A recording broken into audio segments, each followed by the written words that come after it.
आज आम लंच करने मटन चूल्हा चौकी रेस्टोरेंट जागमरारे जाइलु। यहाँ जागमरा नई सड़क जोटा कि एयरपोर्ट खट्टी पाखे अच्छी।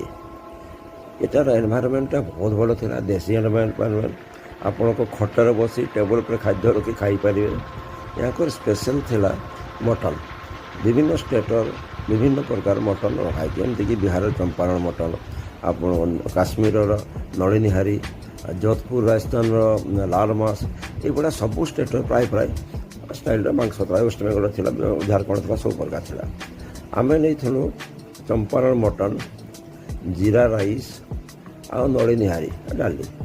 आप स्क्रीन देखिपे ये तो चंपारण मटन, ये नलिनीहारी भल लगे टेस्ट गुड़ा खावा को भल लगी। बढ़िया खाई पारे समझ जाए।